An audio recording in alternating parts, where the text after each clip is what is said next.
Ludovic Creusot a 41 ans. Depuis 2006, il est aide-soignant au centre hospitalier d'Épinal, mais depuis 2014, il n'est plus en contact ni avec les patients, ni avec le matériel médical. Après le diagnostic d'une hernie discale assez sévère, son médecin lui déconseille de travailler penché, de rester debout trop longtemps ou encore de porter une charge.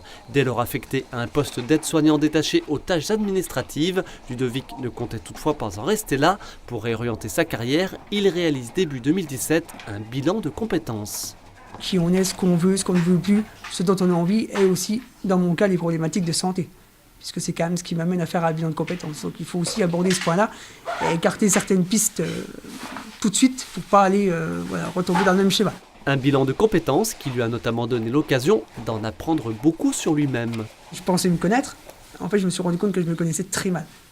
Et que la façon dont moi je me voyais et les gens pouvaient me voir, il y avait un énorme décalage. Je n'avais pas conscience réellement de ce que je pouvais dégager et de mes qualités et de mes défauts. Particulièrement, j'avais des aptitudes à tout ce qui était mathématique et logique. Or, moi, je ne me trouvais pas forcément quelqu'un de logique.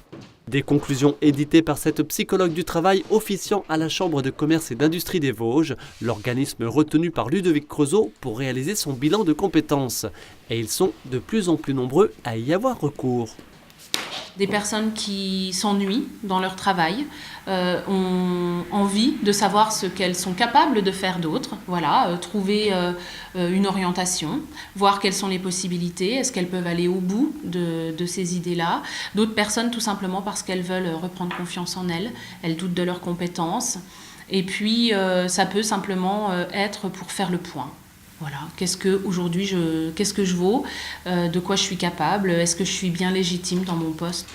Un bilan de compétences, c'est idéalement 3 heures d'entretien par semaine pendant 8 semaines, soit une durée totale de 24 heures. Pour dégager du temps à un salarié, l'employeur peut en être informé, mais il peut également ne pas l'être. Le bilan de compétences est donc à réaliser sur son temps libre. La démarche est généralement financée par le CIF du salarié, son compte individuel de formation. De plus en plus, on a des personnes qui veulent se réaliser dans leur travail. Voilà, on ne fait plus un travail purement alimentaire, en tout cas de moins en moins, on le rencontre de moins en moins. Donc les gens veulent vraiment un métier qui leur correspond.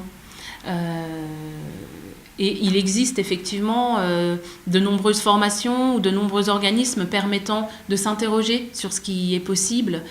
Donc je pense que ça va vraiment de plus en plus prendre son envol.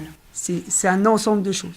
C'est un aspect social, physique, intellectuel, qui on est. On mobilise toutes nos capacités pour retrouver la meilleure possibilité de travail qui correspond à nos attentes.